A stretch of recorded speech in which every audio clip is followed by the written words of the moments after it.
Hello बच्चों, आइए प्रश्न को देखते हैं। 7 धावक एक दौड़ में भाग लेते हैं, कितने तरीकों से प्रथम 3 इनाम जीते जा सकते हैं। प्रश्न को हल करने से पहले इसकी मुख्य अवधारणा के बारे में चर्चा करनी है। मुख्य अवधारणा तो देखिए, इसमें हम लोग बताएंगे कि क्रमचय क्या होता है और कैसे उसका उपयोग किया जाता है। जैसे मैं मान लूं कि क्रमचय, पहले तो मैं लिख देता हूँ। क्रमचय बोलते किसको है, यहाँ पे NPR, इसको हम लोग क्रमचय बोलते हैं। इसका मतलब पहले तो इसका सूत्र लिख देते हैं, फैक्टोरियल n और नीचे आ जाएगा फैक्टोरियल n-r। मतलब कि n में से r वस्तुओं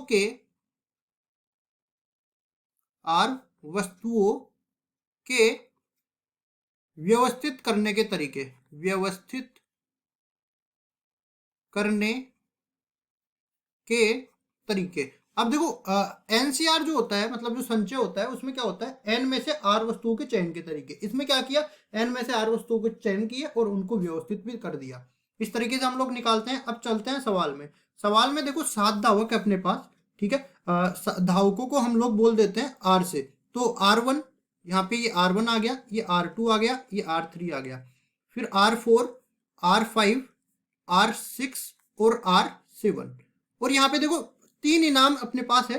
तो इनाम जो है इनको मैं बोल देता हूं यहाँ पे, ये P1 है, ये P2 है और ये P3 है।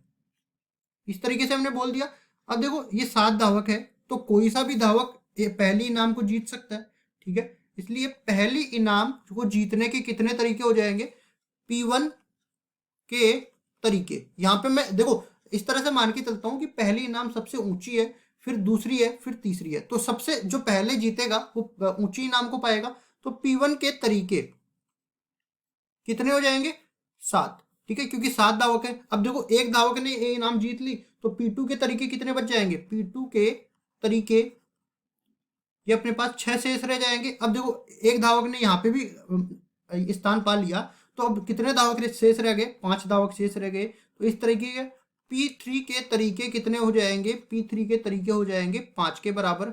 अब देखिए यहाँ पे अपने पास अगर मैं इन तीनों को गुणा कर दूं, तो अपने पास तीनों इनामों के जीतने के तरीके आ जाएंगे। तो हम लोग लिखेंगे तीनों इनामों को जीतने के तरीके, जीतने के तरीके बराबर हो जाएगा 7 गुणा में 6 गुणा में 5, तीनों को गुणा कर दिया। यहाँ पे देखो 7 छिंगा 42 और 42 को 5 से गुणा करेंगे तो 210 के बराबर आ जाएगा। अब जो मैंने मुख्य उदाहरण में बताया था उसका भी उपयोग बता देते हैं। ये तो मैंने केवल समझाने के लिए बताया, उपयोग कैसे होगा देखो। 7 में से 3 धावक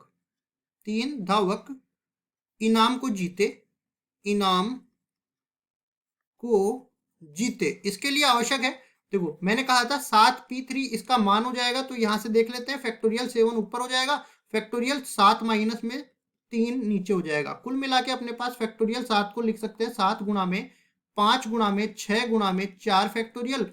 और यहाँ पे कितना हो जाएगा देखिए, ये अपने पास बन जाएगा 7 माइनस 3 फैक्टोरियल, मतलब 4 फैक्टोरियल। तो यहाँ से 4 फैक्टोरियल से 4 फैक्टोरियल बच कट गया, और ये 7 गुणा में 6 गुणा में 5 शेष रह गया, जिसको हमने ऊपर पहले ही लिखा है 210 के बराबर। ये तरीके आ जाएंगे। तो दोनों में से कोई सा भी एक तरीका उपयोग करके आप कुल तरीकों के मान निकाल सकते हो। ये 210 अपना उत्तर हो जाएगा। आशा करता हूँ ये सवाल आपको समझ में आया होगा। धन्यवाद।